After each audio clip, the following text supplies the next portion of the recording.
अपन क्या सीख रहे हैं? Trading account. ट्रेडिंग अकाउंट में सभी चीजें रहेंगी, ओपनिंग स्टॉक, क्लोजिंग स्टॉक और परचेज, सेल्स, रिटर्न, सब चीजें। ठीक है, सबसे पहले अपन कंपनी बना लेते हैं। सर स्क्रीन पे नहीं आ रहा है। 2 मिनट।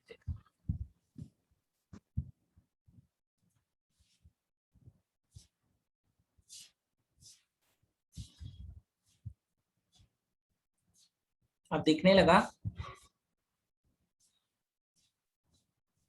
हाँ सर दिख रहा है। सबसे पहले अपन कंपनी बना लेते हैं।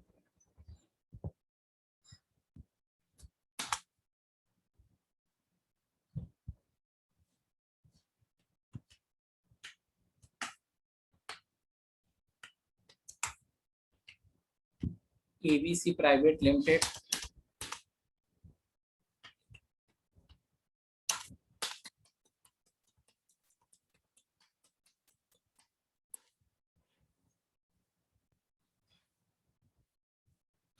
सबसे पहले अपन ओपनिंग स्टॉक, क्लोजिंग स्टॉक बना लेते हैं।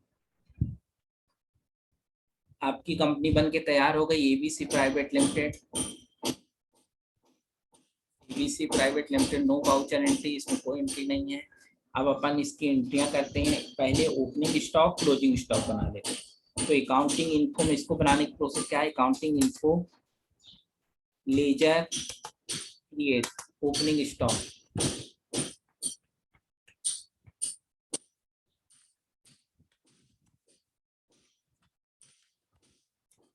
अंडर हो जाएगा स्टॉक इन हैंड, पैसा डाल देते हैं 1200 रुपये।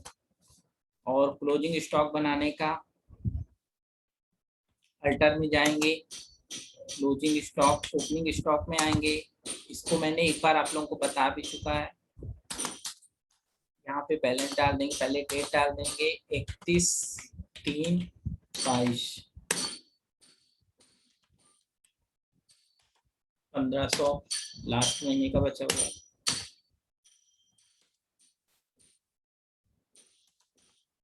ये हो गया। वही गेटवे ऑफ टैली में आ जाएंगे। अपन को एंट्री करना है तो एंट्री नॉर्मल वही अकाउंटिंग वाउचर में होगी। पहले परचेज कर लेते हैं अपन, F9 परचेज वाउचर। परचेज इसमें कहाँ करेंगे डीआर सीआर की करेंगे एंट्रियां, तो इसके लिए कंट्रोल भी कर लेंगे क्योंकि इसमें अभी बिलिंग वाला ऑप्शन है। कंट्रोल भी करेंगे तो डीआर सीआर आ जाएगा। इंटर, हट सी करेंगे,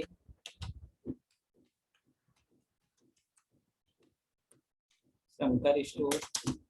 अंडर हो जाएगा सैंडी क्रेडिटर्स,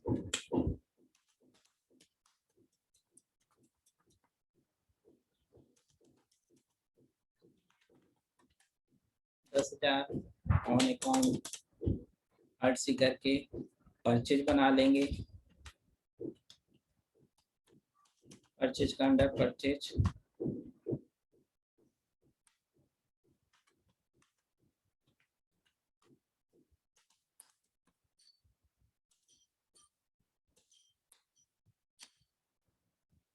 सेल कर लेते हैं। कंट्रोल की,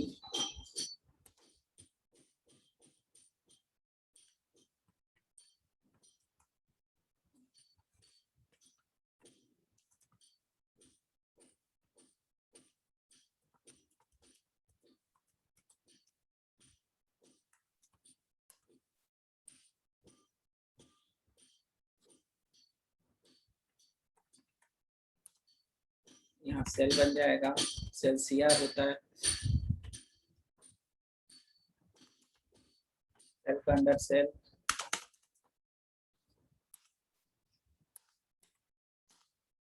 अब अपन रिटर्न की कर लेते हैं, फिर पेमेंट की करेंगे कुछ। परचेज रिटर्न करना है चाहे सेल रिटर्न करना हो, दोनों की एंट्री जनरल वाउचर में होगी। परचेज हमेशा डीआर होता है तो परचेज रिटर्न सीआर होगा। अगर सेल सीआर होता है तो सेल्स रिटर्न डीआर होगा। ठीक है। अब हमें किससे वापस आ रहा है? शंकर स्टोर से 500 का सामान वापस आ रहा है। ठीक है, तो सबसे पहले अपन क्या करेंगे? परचेज डीआर होता है तो परचेज रिटर्न सीआर होना चाहिए। तो यहाँ पे पहले डीआर आ रहा है तो शंकर स्टोर सेलेक्ट कर लेंगे, इससे वापस आ रहा है 500 रुपए।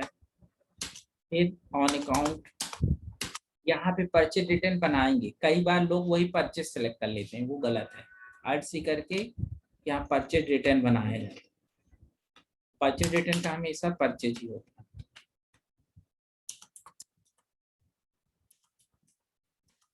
अब सेल्स रिटर्न की बनाते हैं, सेल्स रिटर्न हमेशा सीआर होता है। तो पहले यहाँ पे नाम आएगा, उसमें हमने पहले परचेज में नाम बनाया था, सेल में नाम नहीं आएगा, पहले सेल्स रिटर्न बनेगा, क्योंकि सेल हमेशा सीआर होता है, सेल्स रिटर्न डीआर होता है। यहीं पे गलती करते हैं, जैसे परचेज की एंट्रियां कर देते हैं वैसे ही कर देते हैं। तो यहाँ पे आरसी करके पहले सेल्स रिटर्न बनाएंगे, आरसी करके sales return under sales account, इसका भी अंडर सेल्स अकाउंट होगा ₹200। यहाँ पे जिससे वापस आ रहा है कमल स्टोर को सिलेक्ट कर लेंगे। ये पेमेंट की कुछ एंट्रियां कर देते हैं, सी करके वेजेस,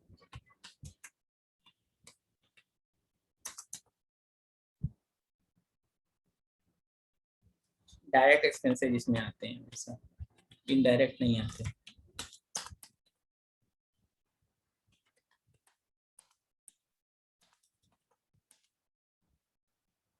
कैरिज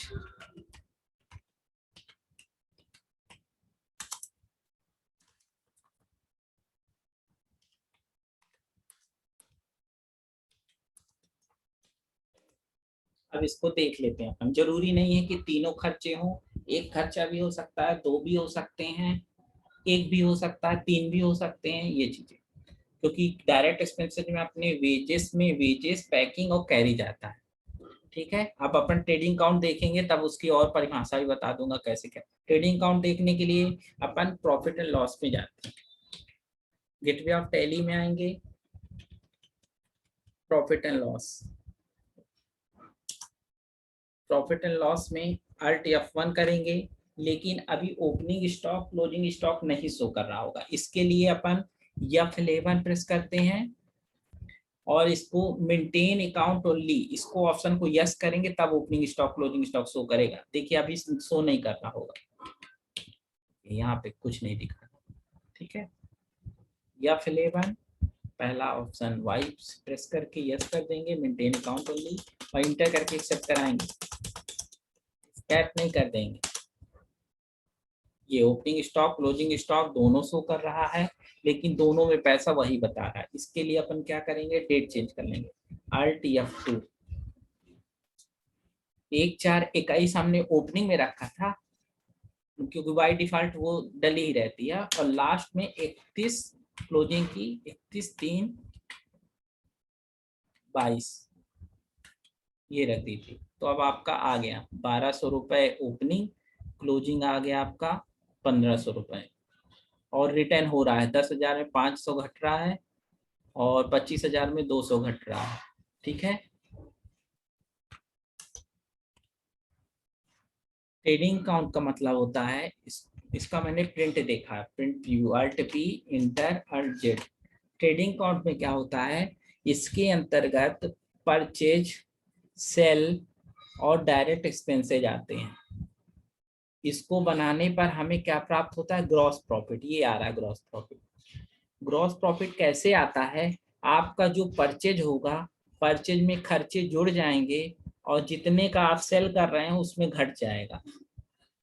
अगर कहा जाए तो हमने जो भी अधिकतर चीजें वैसे ये भी जुड़ेंगे, ये तीनों को जोड़ के हमने इन दोनों को जोड़कर इसमें से घटा दिया है, तो 15,350 आ गया है।